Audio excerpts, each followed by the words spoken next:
Bueno, mis hermanos, vamos a continuar con nuestras enseñanzas, nuestros estudios que hacemos semana a semana en la iglesia. Y es algo muy importante saber que nosotros dedicamos, en la familia de Dios sabemos de que hay algo muy importante, y es que el que persevera,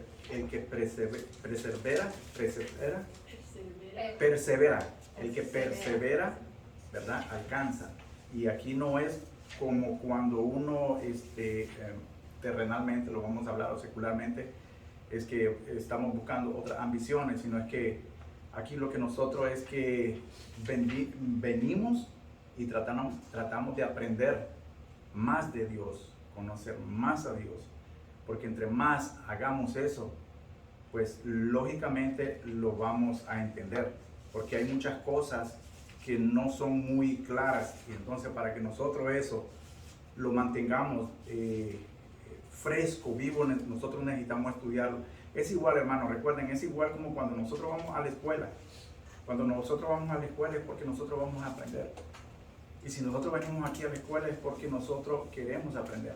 Pero en este caso aquí es algo mucho más grande, mucho más profundo, y es conocer a Dios, aprender de lo que Dios nos dice en su palabra. Amén. Amén. Ok, entonces, mire, hermano, vamos, hoy tenemos lo que es la clase primera, lo que es la primera clase, y en el tema vamos a tener lo que es permanece firme hasta el fin.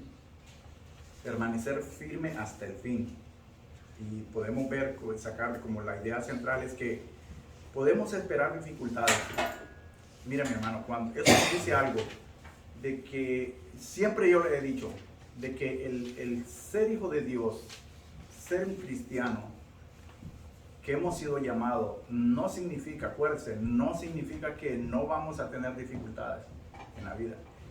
Y inclusive yo le he hablado, el hermano Roberto también lo ha hecho, el pastor no lo ha dicho, también lo ha hecho, es de que a veces es cuando más el enemigo nos ataca, y es cuando más se nos vienen muchos problemas a nuestra vida, ¿verdad?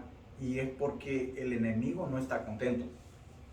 El enemigo es una piedra en el zapato para la vida de un cristiano, porque él se ha constituido desde el inicio como el enemigo de Dios. Entonces, por tanto, nosotros somos hijos de Dios, y de igual manera Él nos va a ver como enemigos de Él. ¿Ves? Entonces, ahí es donde nosotros vemos de que nosotros también pasamos por dificultades y problemas, tribulaciones. Y entonces de eso se trata, ¿verdad? Podemos esperar dificultades cuando escogemos seguir a Cristo. Sí, claro que sí. Porque eso es de esperar. Ahora, no crean que solo nosotros es que vamos a recibir esto, vamos a esperar esto. No, mi hermano. En la historia de los creyentes, de los cristianos, de la iglesia, de los mártires, muchos de ellos fueron perseguidos, muchos de ellos fueron aniquilados, desaparecidos, muertos. ¿Por qué? Por lo mismo, por escoger haber seguido a Cristo, por haber escogido servir a Jesús. Entonces, de igual manera, nosotros no podemos pensar de que nosotros no vamos a pasar por eso. ¿Ok? Miren, mi hermano. Cuando nosotros nos vemos que algunas veces, yo no sé de ustedes, yo nunca he estado, les soy sincero, honesto, con toda la verdad, yo nunca he estado viendo cómo hacen una vasija, cómo hacen un plato, o cómo hacen una tinaja de barro. De verdad, honestamente, que yo presencialmente lo haya hecho, no. Lo he hecho en películas. ¿O cuántas veces algunos de ustedes lo han visto personalmente? No sé. Eso. Pero el que lo ha hecho presencialmente, él sabe que la persona viene, agarra la masa de barro, le echa agua. Ellos saben, ¿verdad? Consistentemente, como cuando están amasando Eso sí yo he hecho, eso sí yo he visto presencial con la masa de las tortillas. Pero en este caso vamos a ver y poner un ejemplo del alfarero. En la Biblia se nos habla de que Dios es el alfarero. Amén. ¿Por qué decimos eso de que Dios es el alfarero? ¿Verdad? ¿Por qué? Porque Él, cuando nos formó a nosotros, Él agarró la materia que Él agarró, fue lo mismo o la misma materia, el mismo material que el alfarero normal, común y corriente agarra para hacer su vasija, el barro. Cuando Dios nos hizo a nosotros, nos hizo de barro, del polvo, ¿verdad? Y entonces, cuando vemos al alfarero y tenemos el ejemplo de Dios como el creador, como el hacedor, Él va dando forma a la vida de cada uno de ustedes, mi hermano, la suya, la suya, la suya, la suya, y de cada uno de nosotros, la mía, ¿verdad? Y Él, en el transcurso de nuestro crecimiento espiritual, Él nos va moldeando y nosotros vamos agarrando forma. Hermano, cuando nosotros venimos a los pies del Señor, nosotros venimos como una pelota sin forma, como una masa de barro sin forma. No tenemos forma. Pero una vez que venimos a los pies del Señor y empezamos a abrir nuestros ojos, cuando nosotros empezamos a abrir nuestros ojos, las cosas vienen a cambiar y a ser diferentes. Empezamos a actuar diferente, a pensar diferente, a hablar diferente y a comportarnos diferente. Y ahí es donde el Señor, a esa masa de barro que no tenía forma, le va dando forma. Día a día. Cada día, las pruebas que nosotros tenemos y las dificultades nos van ayudando a crecer. Y ahí es donde el Señor nos va formando, nos va educando, nos va disciplinando. Y es por eso que nosotros tenemos que ser dóciles. Porque si nosotros no vemos la disciplina como algo necesario para nuestro crecimiento espiritual, no vamos a poder ser formados por el alfarero, por Dios. No lo vamos a poder hacer. Porque va a estar de por medio nuestra rebeldía. ¿Sí me entiende, mi hermano, lo que le quiero decir? Amén. Entonces, ahí es donde nosotros podemos ver de que nosotros estamos en las manos, no de un hacedor cualquiera, estamos en las manos del creador del universo.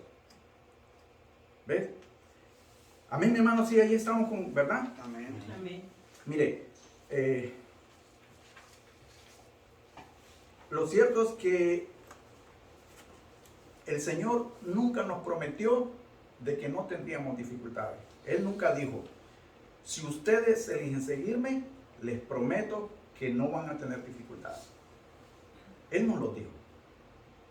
Él nos lo advirtió. Y es ahí donde nosotros vamos a ver en este estudio de que todo lo que vamos a ver aquí está revelado en la palabra de Dios. Y que no es algo que está escondido, no es un misterio. Es algo que nosotros tenemos ahora y que tenemos el privilegio, que nosotros tenemos el honor de verlo, estudiarlo, analizarlo y poder comprenderlo. ¿Qué es lo que nos dice a nuestra vida? Porque el Señor nos habla de manera diferente a cada uno.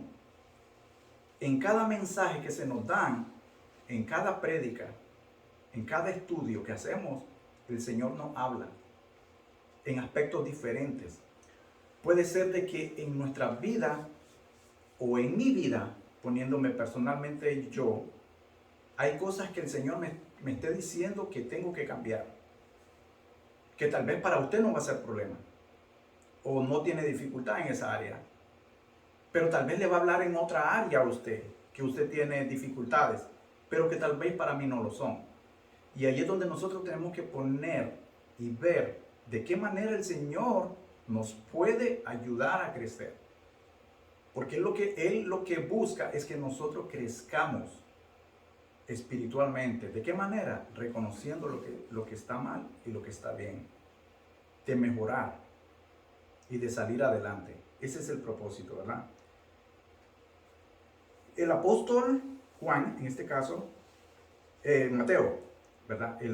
Mateo, el apóstol quería dar a conocer a Jesús como el Mesías prometido, como el rey, ¿verdad? Y por eso es que presenta a Jesús como ese rey que tanto esperaban el pueblo de Israel, el Mesías, el ungido. Y entonces Mateo está haciendo esta declaración acá, ¿verdad? Vamos a estar estudiando y en lo que son el capítulo 24, Mateo 24, versículo 1 al 14.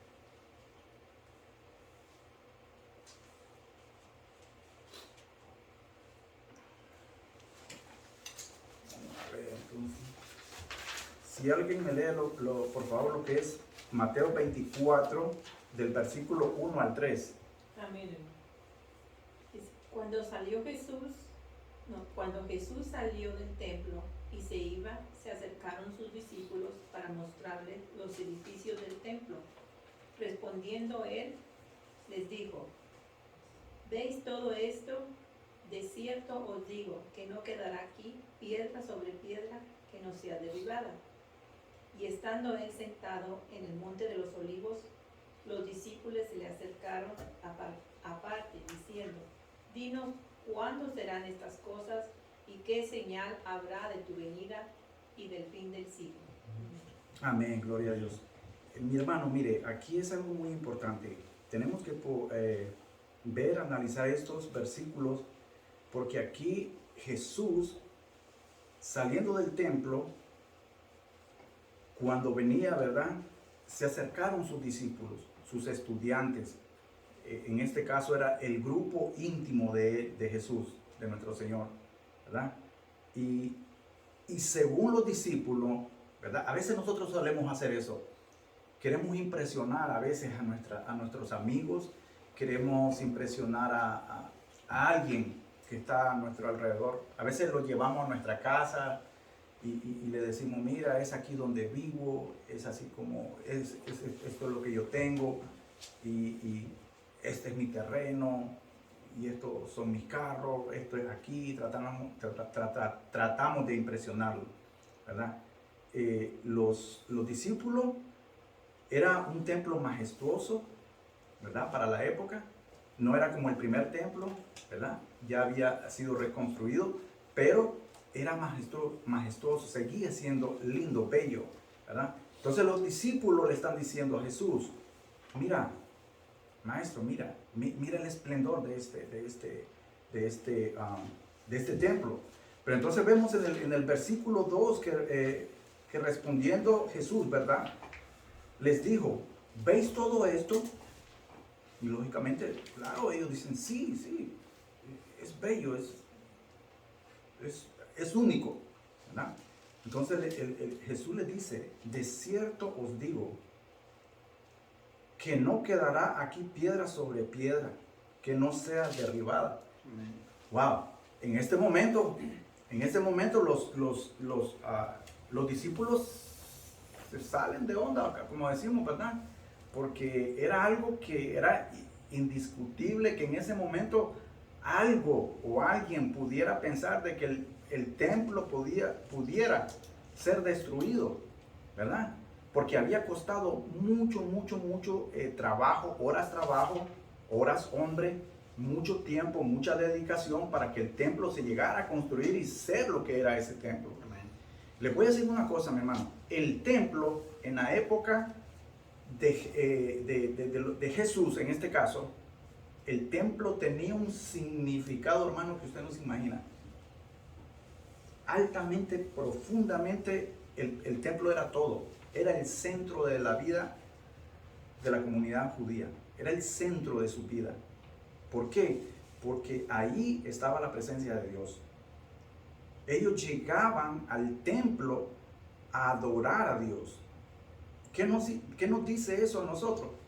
que de igual manera, hermano, de igual manera, cuando nosotros vengamos al templo, ¿verdad? Cuando nosotros vengamos al templo del Señor, nosotros tenemos que venir, así como lo hacían los judíos, con esa pasión, con ese deseo de entrar al templo para adorar a Dios, para buscar a Dios.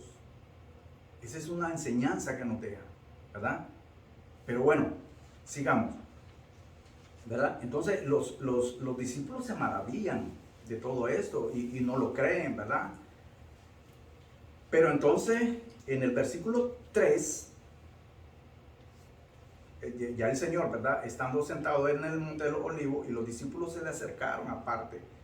Y entonces aquí viene una pregunta que de esa pregunta, de una pregunta salen tres preguntas, ¿verdad? Y le dice, ¿cuándo? Es el tiempo.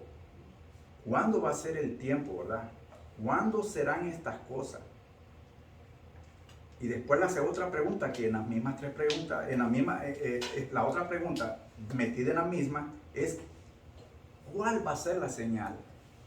Y le dicen, ¿y qué señal habrá de tu venida? ¿Verdad? Y después la otra pregunta metida en la misma es, ¿y del fin del siglo? ¿Verdad?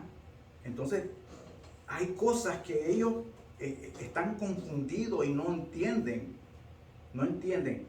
Mire, les voy a leer algo que yo estuve investigando con respecto al templo y a la historia, para que tengamos una idea de lo que Jesús, por qué Jesús le estaba hablando de esto y por qué los discípulos no entendían esto, este relato que Jesús le estaba dando. Esto se trataba de una profecía de que Jesús le estaba diciendo con respecto a la destrucción del templo.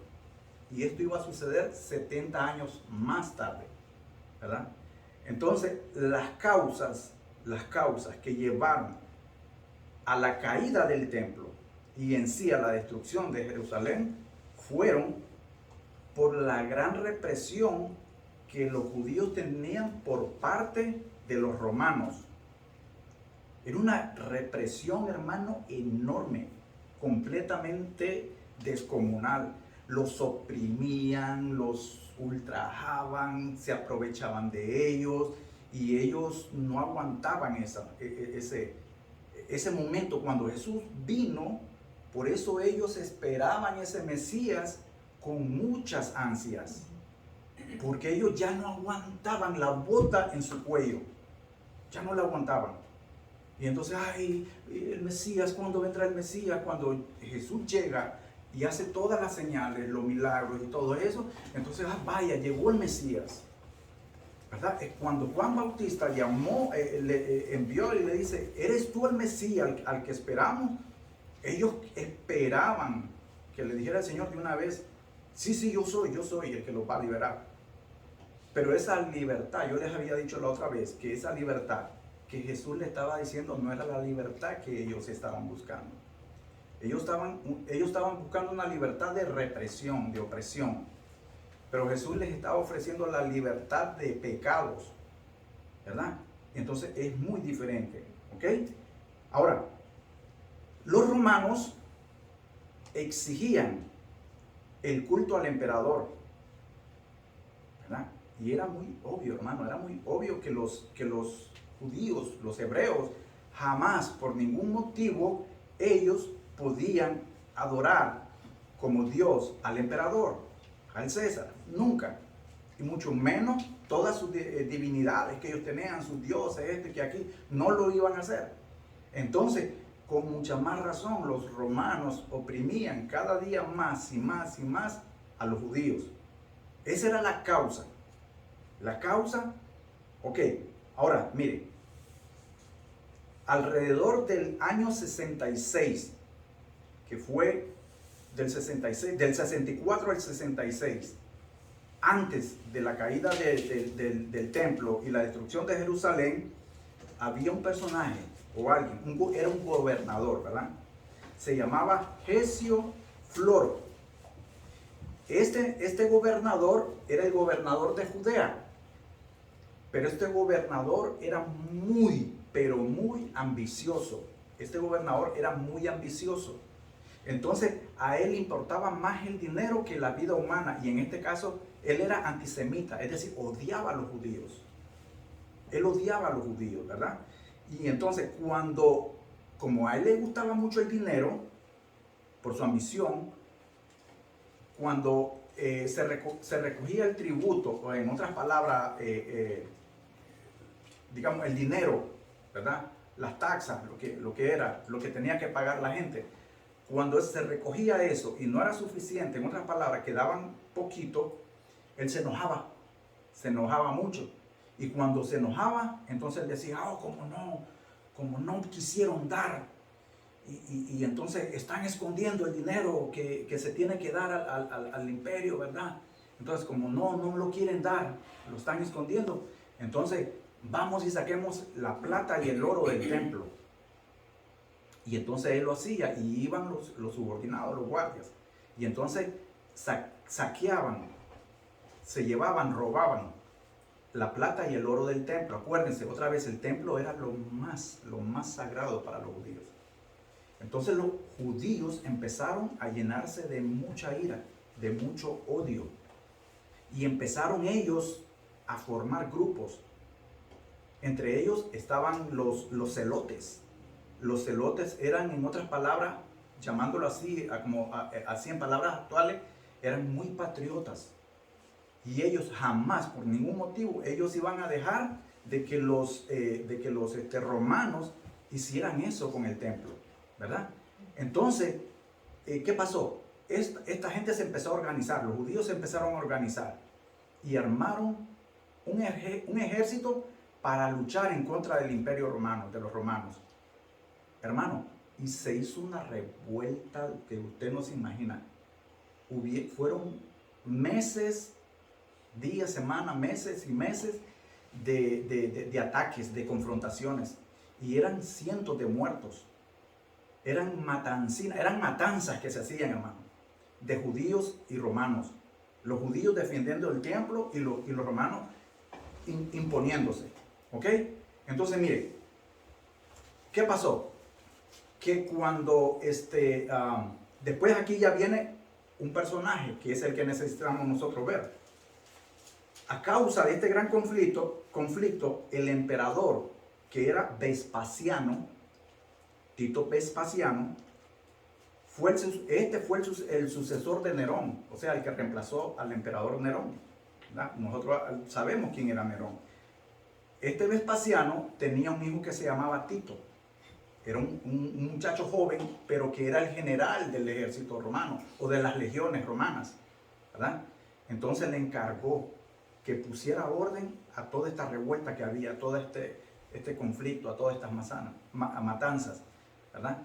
Entonces se lee en la historia, por los escritos de la historia, que el imperio romano, para aplacar esta revuelta, reunió más o menos aproximadamente 61,000 soldados de las legiones romanas, de las mejorcitas, como quien dice, los SWAT, los SEAL, como la élite del momento. Los romanos, hermanos, los romanos eran buenísimos en la guerra. Por eso los romanos habían llegado como el último imperio. Entonces, los judíos estaban organizados, pero lógicamente sin un entrenamiento militar, ¿verdad? Y fue cuando ellos entraron en conflicto. Y entonces Vespasiano era un estratega militar y tenía mucha gente ayudándole a él cómo penetrar en la fortaleza, porque el templo tenía 3 muros impenetrables. Pero hermano, esto sucedió muchos días, los asediaron por muchos meses, y entonces el pueblo que estaba dentro del templo empezaron a morir de hambre. Dice la historia, hay un historiador que se llama Flavio Josefo. Él era judío, pero también era judío romano. Y entonces a él muchos lo miraban como traidor, pero no era así. Lo que pasa es que él tenía mucho intelecto y entonces él trabajaba para los romanos. Por eso decían que él era traidor. Este escribió, él pudo ver, él entró a mediar, a hacer las negociaciones, ¿verdad? Para que todo eso cesara. Pero entonces viene de que en las negociaciones él dice que él veía que la gente se moría de hambre, se comían, porque no había comida, se comían los unos a los otros, los niños, esto y que lo otro. Y entonces aquí fue de que vemos cómo esto había llegado hasta el final, hasta el punto que ya definitivamente nadie pudo parar y controlar a las legiones romanas. Entonces, se dice, ¿verdad?, que Tito él no quiso quemar, incendiar el templo, pero los soldados de él que estaban con él estaban tan enojados que ellos decidieron prenderle fuego. Y ahí fue donde sucedió la gran catástrofe. Una catástrofe que hasta los días de hoy los judíos lo recuerdan. Cada año ellos hacen un ayuno por eso que pasó, ¿verdad? Pero ahora mire lo que pasó. Y aquí nosotros en lo que vamos a estudiar, ¿por qué yo le estoy diciendo todo esto? Porque tiene relación con lo que estamos estudiando. Todo eso que pasó y lo que Jesús les está diciendo está dentro del plan soberano de Dios. No es porque tuvo que pasar porque así. Y no es porque aquellos propusieron rebelarse y levantarse de esa manera. Y no es porque los romanos actuaran e hicieran lo que hicieron, sino que ya estaban en los planes de Dios. ¿Para qué? Porque mire cuál era el plan de Dios. Ok, cuando esto sucedió, acuérdense, estamos hablando de que ya aquí en el 66 ya Jesús había muerto. Ya habían los apóstoles, los discípulos, ya ellos habían expandido la palabra por mucho territorio, ¿verdad? Ya ellos andaban, ya el apóstol Pablo, Juan, todos, cada uno de ellos andaban en sus lugares haciendo, ya algunos habían muerto, otros no, pero ya la palabra ya andaba circulando. Entonces, ¿qué pasó? En ese tiempo, los judíos que no participaron, los judíos cristianos, porque ya eran cristianos, porque ya había venido Cristo, ya había muerto Cristo. Entonces, los judíos cristianos que no participaron en la revuelta, los judíos, ¿verdad? Los étnicos, así de corazón, los patriotas y de todo, ellos se enojaron mucho y no miraban con buenos ojos a los judíos cristianos, porque ellos no se habían metido en ese rollo. Entonces, ¿qué pasó? Que los judíos, así por decir así, los ortodoxos, los más así cerrados, los conservadores, no permitieron que los judíos cristianos entraran en las sinagogas, ¿verdad? Que era donde se adoraba a Dios, a Dios. Entonces, ¿qué pasó? Aquí viene el plan soberano de Dios. Mire, que los judíos cristianos o los cristianos, por ya no verse ellos incluidos dentro del grupo, entonces ellos empezaron a unirse en las casas y hacer los grupos de predicaciones, ¿verdad? Y entonces ya entre ellos se reunían. Ellos huían del imperio romano y huían de los propios judíos. Por dos lados huían ellos porque tenían miedo, porque los seguían, ¿verdad? Y entonces ahí es donde nosotros vemos que todo este conflicto vino a traer la necesidad de que la iglesia se expandiera. Y ahí fue donde el evangelio fue expandido, hermano. Si esto no hubiera pasado, el evangelio no hubiera sido predicado a los gentiles.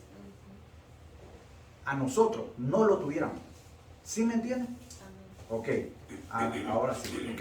Entonces, viene eso. Vamos a ver lo que es miren, lo que vemos en el capítulo 23 es que vemos lo que eran esto era, si usted se va al capítulo 23 de Mateo, devuélvase un poquito ahí, ¿verdad? Ahí en su Biblia, si usted ve lo que es el capítulo 23, ahí nosotros así rapidito, esto va a ser rapidito, en ese capítulo 23, vamos a relacionar y a unir lo que es el capítulo 23 con lo que estamos ahorita estudiando en el capítulo 24. En el capítulo 23 nosotros vemos lo que eran los fariseos. Yo ayer estaba platicando ayer con mis hijos y yo les digo que aquí yo estaba anotando, miren, aquí yo tengo bien marcado, anotado, y aquí nosotros encontramos, hay 8 ayes del que el Señor les dice, en este capítulo usted va a encontrar, usted va a leer, usted va a saber lo que Jesús veía y sentía, ¿verdad? Y él sabía lo que eran los fariseos, los escribas y los fariseos. Y ahí nosotros vemos de que Jesús no tenía pelo en la lengua.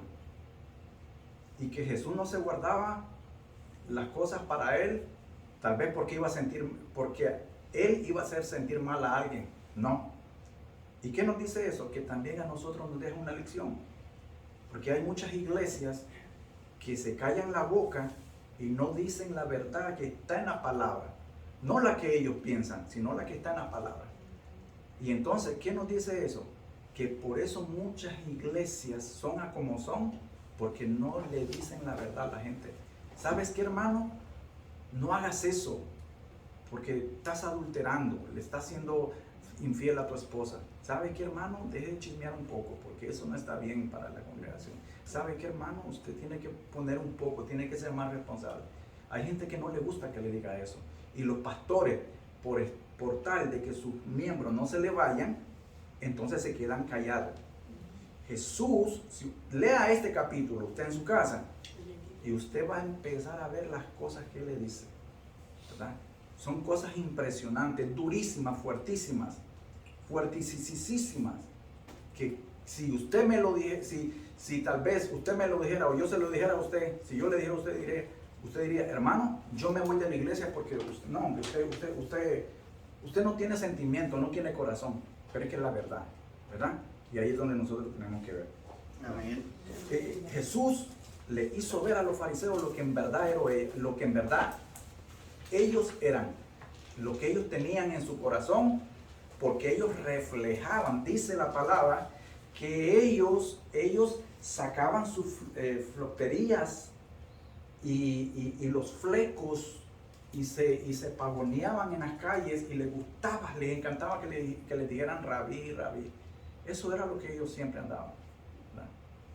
Y entonces Jesús les está diciendo todas estas cosas, ¿verdad? Ok, si alguien me lee lo que es Mateo 24 del versículo 4 al 8. Amén. Si hay alguna pregunta hasta ahí, hermano. Si no, pues alguien que lea lo que es Mateo 24, versículo 4 al 8. El versículo 4 al 8. Amén. Respondiendo Jesús le dijo, mirad que nadie os engañe, porque vendrán muchos en mi nombre, diciendo, yo soy el Cristo, y a muchos engañarán. Y oiréis de guerras y rumores. De guerras, mirad que no os turbéis, porque es necesario que todo esto acontezca, pero aún no es el fin, porque se levantará nación contra nación y reino contra reino, y habrá pestes y hambres y terremotos y en diferentes lugares, y todo esto será principio de dolores. Amén. Amén, gloria a Dios. Hermano, yo cuando estuve haciendo este estudio, yo me conmoví mucho por lo que nos está diciendo. Y pienso que nosotros debemos meditar mucho esto. Y la palabra nos dice, a medida de que nosotros vamos entendiendo un poco su palabra, a veces la leemos y pensamos que hemos obtenido lo que nos quiere decir, pero no es así, hermano. Cada vez que nosotros leemos un pasaje, en ese momento nos dice algo y lo volvemos a leer un mes después, un año después, o incluso escuchamos algún mensaje de otra persona, alguien que nos hable de eso, y vemos, wow, yo no miré eso. Uno dice, no, yo no viví eso, yo no miré eso, como el hermano lo pudo ver, pero sí lo vio. Y puede ser que más tiempo enseguida volvamos a escuchar otra vez el mensaje y volvamos a encontrar otra aplicación y otra enseñanza. De eso se trata. ¿Por qué? Porque es palabra de Dios. Y la palabra de Dios es una espada de dos filos y nos penetra hasta lo profundo.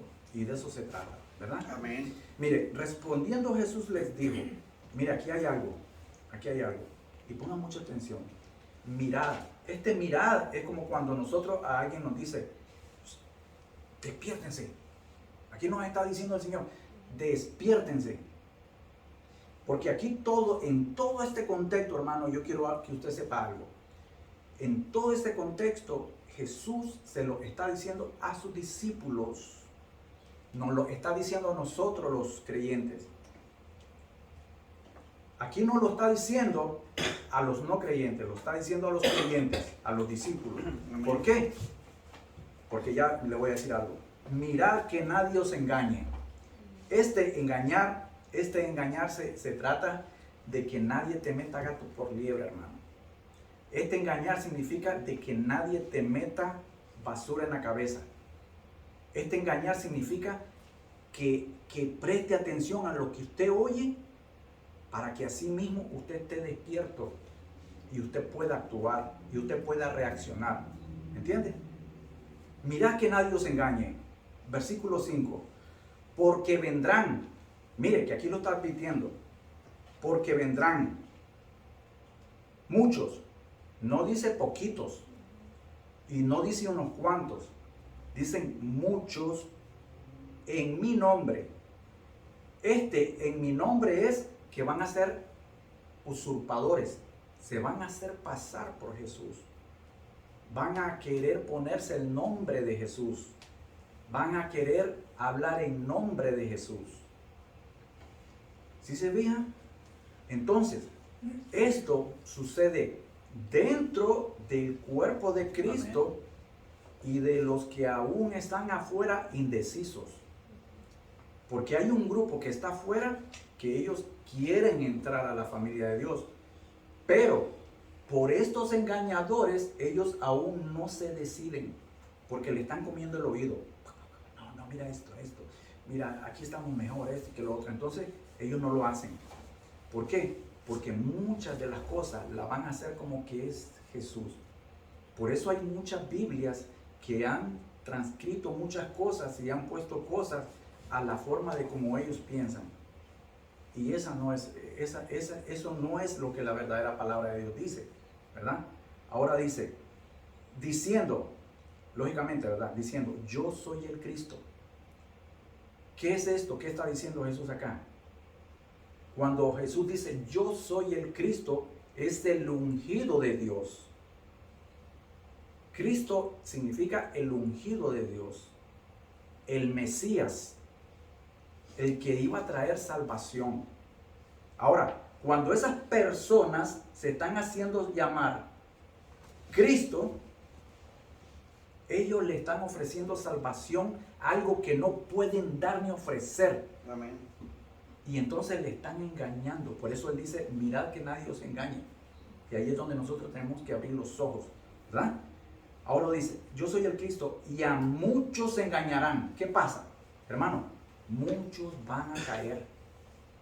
Muchos van a salir. Muchos van a ser engañados, lamentablemente. Porque Jesús lo dice. A muchos van a engañar. A los que escuchen esas doctrinas, los van a engañar. ¿Verdad? En el versículo 6 dice, y oiréis guerra y rumores de guerra. Mirad que no os turbéis. Hermano, yo sé que es muy difícil todos los acontecimientos que están ocurriendo ahorita en la actualidad, en el día de hoy. Es muy difícil cerrar los ojos y los oídos a las cosas que están pasando, porque de verdad están pasando. Y no solo en un lugar, a nivel mundial, ¿verdad? Pero el Señor nos dice aquí algo: no os turbéis. Y este no os turbéis es que no perdamos la paz. No perdamos la cabeza. Porque el enemigo lo que trata es que nosotros nos pongamos como locos a veces, diciéndolo como decimos, ¿verdad? Que nosotros nos desenfoquemos. El enemigo lo que trata es confundirnos, para que nosotros no prestemos atención a lo que la palabra dice, a lo que el Señor nos llama. No os turbéis. Y este turbamiento, más bien Él nos dice que en vez de hacer esto, nosotros lo busquemos a Él, creamos en Él, confiemos en Él, ¿verdad? Porque es necesario, este turbamiento, hermano, este turbamiento no es algo que nosotros necesitamos poner toda nuestra fuerza, toda nuestra energía en eso. No podemos hacer. Esas energías, hermano, ahórrelas. ¿Sabe por qué? Porque es necesario que todo lo que acontezca, dice la palabra, tenga que pasar. Porque usted mire, aunque muchos quieran traer paz al mundo, no la van a conseguir. Porque la paz se va a acabar hasta que el Señor venga. Así puedan decir mucha gente que van a ser tratados, esto y lo otro, no lo va a hacer. Las cosas van, en vez de cambiar, pueden cambiar un poco, pero que van a desaparecer, no van a desaparecer, van a aumentar. Ahí va a ver, se va a dar cuenta con el tiempo. Ahora, dice que todo esto va a acontecer. Dice, pero aún no es el fin. Amén. No va a ser el fin, no es el fin. Por eso Él dice, porque como no es el fin, usted no tiene por qué turbarse. Y todo eso, esas energías que usted va a gastar o a quemar, en estar pensando de que es el fin, Él le está diciendo, no lo es. En el versículo 7 nos dice, porque se levantará. Este levantará es sinónimo o es igual a estar diciendo que va a estar en contra. Es igual. Si usted pone esta porque se levantará o le pone porque está en contra, es igual. Pero dice, porque se levantará nación contra nación y reino contra reino, y habrá pestes y habrán hambres. Hermano, ya nosotros lo vemos, el coronavirus, que la viruela del mono. Después de esto, sepa Dios lo que va a venir. Y las naciones, que una le tira al otro, que un hermano le tira al otro, que un padre, y así. Pues todo esto lo está diciendo Dios, que iba a acontecer y que iba a ser necesario, ¿verdad? Y dice, y habrá peste y hambre y terremotos en diferentes lugares. Pero mire lo que dice el versículo 8. Y todo esto será principio de dolores. Y todo esto será principio de dolores. Mire, mi hermano, aquí Jesús no es que esté tratando de meter en miedo a sus discípulos. Jesús no tiene la intención de meter en miedo a los discípulos. Jesús, mire, mucha gente no le gusta escuchar estas cosas porque entran en pánico, en miedo. Pero la intención de Dios de haber dejado su palabra no es meternos en miedo, Amén. sino es advertirnos. Y esta advertencia es que a nosotros nos van a ayudar a prepararnos y a estar alertas y a permanecer firmes. ¿Entienden? Esa es la intención de Dios. Y esa era la intención de Jesús con sus discípulos. Ahora, que iban a haber tribulaciones, que iban a haber padecimientos, martirios, sí lo iban a haber. Él se lo dijo. Mire, yo estaba viendo lo que habíamos estudiado hace un tiempo atrás, y mira lo que dice Juan en el capítulo 16, versículo 33. Estas cosas os he hablado para que en mí tengáis paz. ¿Sí se fijan? Es para aquella persona que está atribulada, para el que anda con problemas, para el que anda pensando muchas cosas. Y en el mundo tendréis aflicciones. Él se los está diciendo. Pero confiad en mí, porque yo he vencido al mundo. Amén. ¿Me entiendes? Ahí es donde nosotros nos tenemos que ver. Ahí es donde nosotros tenemos que ver, ¿verdad? Entonces ahora vemos de que cuando nosotros vemos y leemos y dice que todo esto será como principio de dolores, hermano. Estos son como las contracciones que nuestras hermanitas tienen cuando van a dar a luz. Estas son las contracciones. Y estas contracciones no es que llegan una vez y terminan, sino es que llegan, paran, llegan, paran, llegan, paran, llegan, paran. Esas contracciones le están anunciando que va a venir una contracción bien fuerte. Y ahí es cuando ya nace el bebé. Pero esa es la que va a doler más, ¿verdad? Entonces, mire, ahora, porque mire, Jesús les está diciendo esto para que ellos de verdad, ellos entiendan y sepan lo que de verdad va a venir y lo que de verdad ellos tienen que esperar. Ahora, si alguien me lee lo que es Mateo 24, del versículo 9 al 14.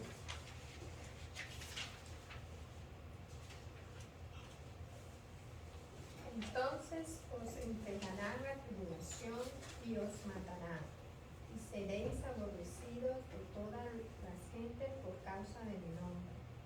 Muchos tropezarán entonces y se entregarán unos a otros, y unos a otros se aborrecerán.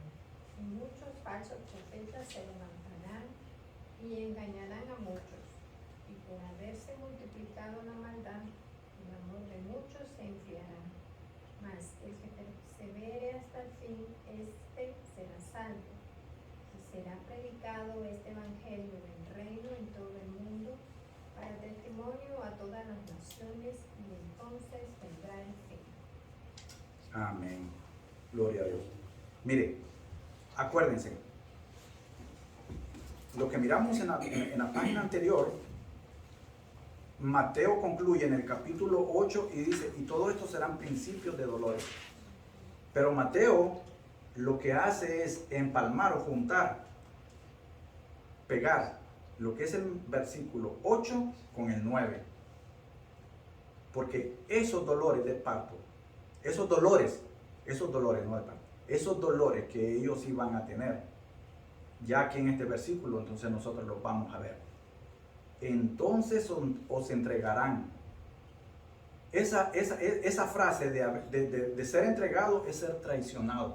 Hermano, muchos amigos, familiares, por el hecho de que nosotros escojamos seguir a Jesús, nos van a dar la espalda y nos van a traicionar. Los que más queremos, nuestros hijos, nos van a traicionar, porque ellos van a decidir hacer lo que el mundo hace, pensar lo que el mundo piensa, hacer lo que el mundo hace, y entonces nosotros quedamos apartes de su esfera, de su forma de pensar, de cómo su corazón siente y mira a Dios, de cómo sus pensamientos ellos los tienen. Y entonces y os entregarán ellos mismos a tribulaciones. Entonces nosotros nos vamos a llegar a llenar de esa angustia que estábamos hablando anteriormente, ¿verdad? Y os matarán. Hermano, esto no crea. Mire, hermano, aquí en esta parte del mundo no se miran tantas cosas como están pasando muchos hermanos en otros lugares, en muchos países. Hermano, de verdad, crean, hay gente que pierde la vida día a día. Hermanos, por solo predicar el evangelio, por llevar la palabra, los decapitan, los queman, los desaparecen, simplemente los desaparecen, ¿verdad?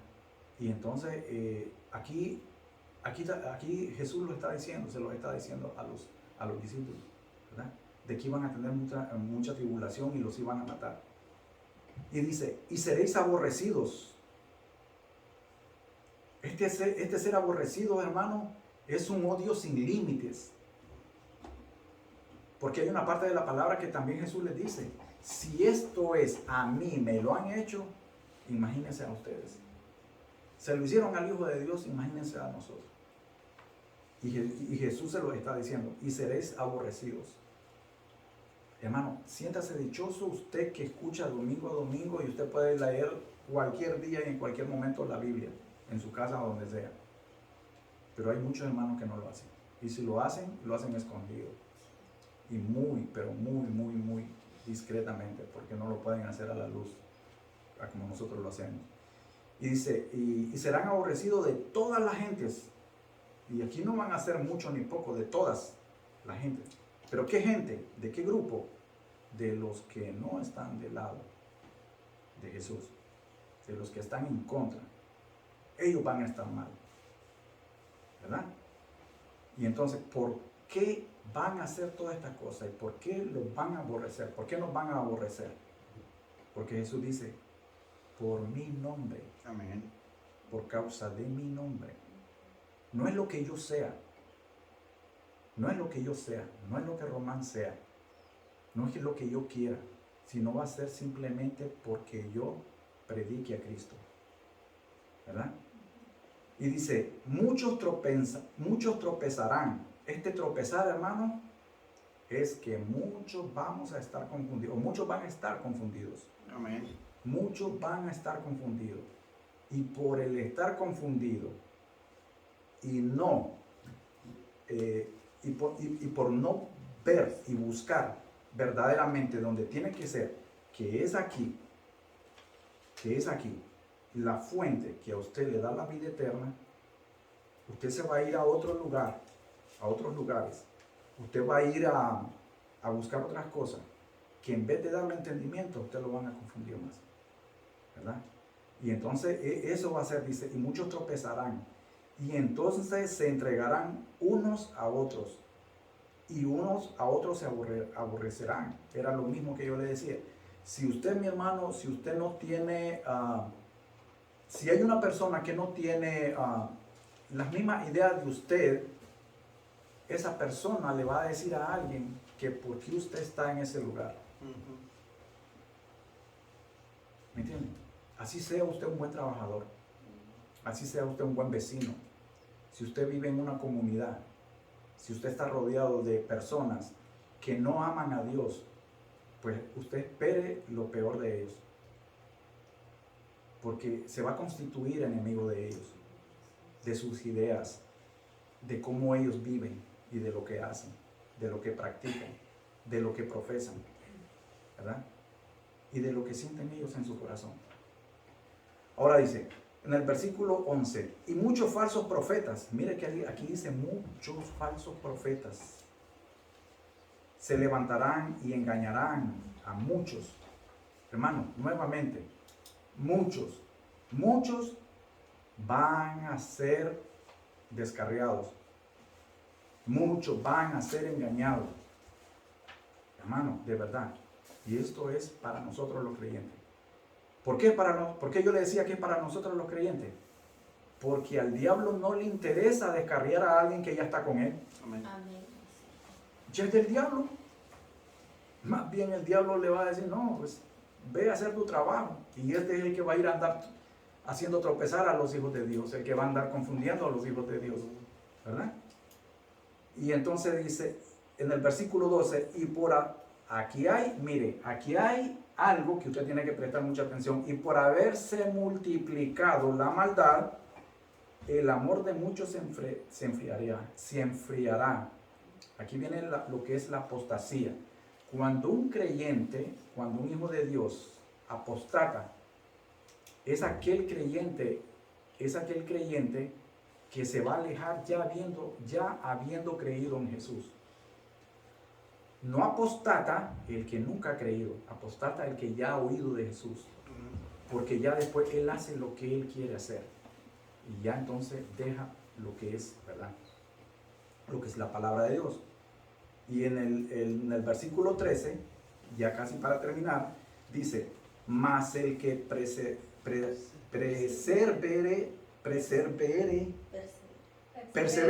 mas el que persevere hasta el fin, este será salvo. Amén. ¿Ves? Aquí, ¿quiénes van a perseverar? Hermano, abra los ojos, póngase vivo, póngale atención, ¿verdad? Y entonces, esos son los que van a perseverar hasta el fin. Esos. Ahora, y estos que van a perseverar hasta el fin, serán salvos. Y aquí viene lo mejor y lo más bonito. De todas las advertencias que le está dando Jesús y que nos da la palabra a nosotros, se encuentra lo mejor, la esperanza y la promesa que nosotros tenemos que llevarnos en este día, mi hermano, está en el versículo 14.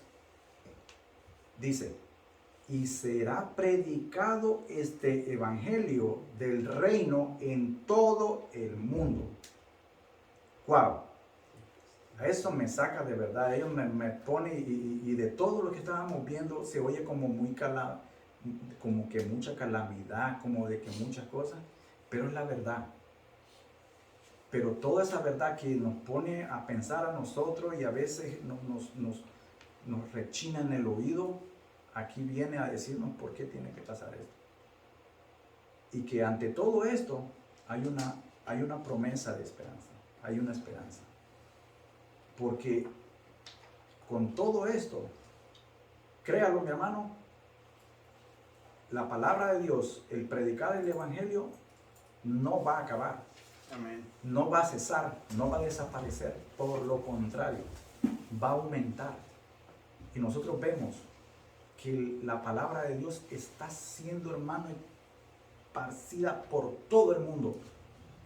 Así estén martirizando a las personas. Así estén ultrajando a los hijos de Dios. Pero entre más los hagan, más va Dios a llevar su palabra a los rincones más incógnitos, a las personas que tal vez nunca habíamos oído mencionar.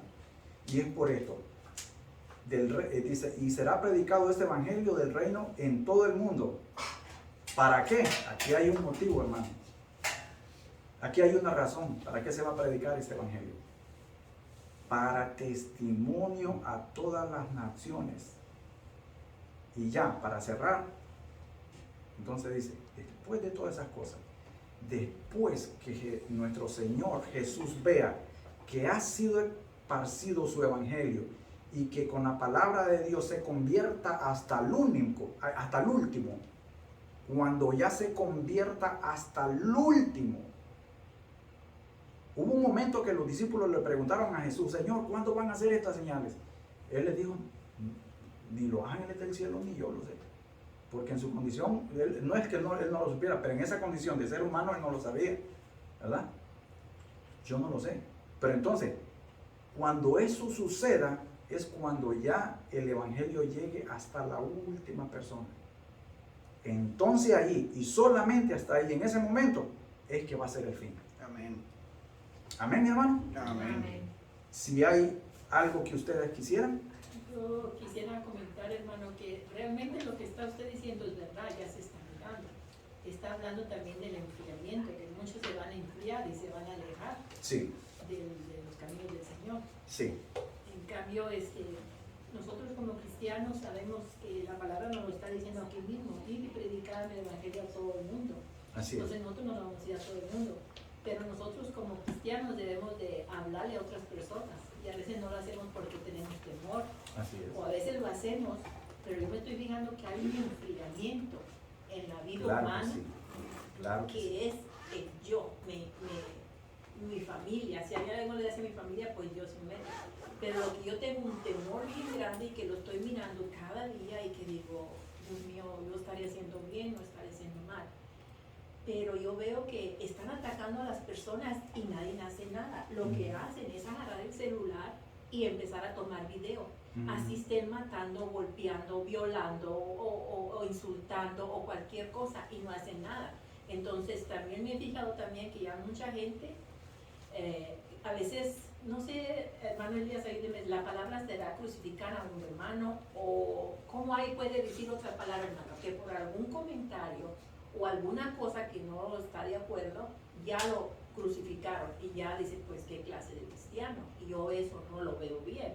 Entonces, más bien debemos de hablar, ¿verdad? Decir, bueno, yo esto no lo puedo hacer, o no voy a ir porque mi edad o el sol o algo. Pero otras cosas puede hacer el hermano, o sea, motivarlo. Pero el temor más grande mío es de que a veces nosotros estamos mirando y yo tengo el impulso de que siempre quiero ayudar, o sea, es un impulso que tengo yo, no lo puedo evitar, entonces digo, no sé si estará bien de ayudar a la persona que están atacando. O por ejemplo, no está la persona y yo digo, hermana, usted como persona cristiana, la Biblia nos habla bien claramente y usted lo dijo, dejemos de chismear. A veces siendo cristianos estamos, si no está el hermano, lo estamos poniendo mal y ya ese hermano después por los comentarios del chisme, hermano, claro que sí. lo hacen ver y a mí me ha pasado porque hay personas que dicen no me hablan y en se cambio alejan. ni enterada, hermano, estoy y no me hablan por lo mismo. Digo, ay Dios mío, pero yo no me siento mal porque al cabo no es cierto. Si de Cristo hablaron, pues que sigan hablando, que al cabo Dios conoce mi vida pero el punto es eso, hermano, claro de que que sí. no hacemos nada, el enfriamiento cada día está más. Ahora, para hablarle a una persona, a veces, oh, no quiero escuchar nada de eso, y se siente feo, porque no quiere, entonces hay que uno todavía estar preparado, estudiar, o yo no sé, o que el Espíritu de Dios nos llene como para decir, hermanos. Así es, claro que sí, mi hermano. Y aquí nosotros estábamos viendo de que cuando todas esas cosas que usted está diciendo, ¿verdad? Es porque aquí nos dice, ¿verdad? Mateo en el versículo 12 nos está diciendo que ¿por qué suceden todas estas cosas? Porque la maldad se ha multiplicado, ¿no? La maldad ha parido maldad, el pecado ha parido maldad y va a seguir. Y es como un cáncer que entra en una persona y llegó en una partecita, pero de ahí se le fue para acá, se le regó hasta que llega la muerte. En este caso, la maldad le trae una muerte, el pecado trae una muerte espiritual a uno, ¿verdad? Y entonces nosotros lo vemos. Y es muy lamentable lo que usted estaba diciendo a veces de que de parte de nosotros, a veces hay malas acciones que nosotros hacemos y cometemos con otros hermanos, ¿verdad? Y eso deja un mal testimonio.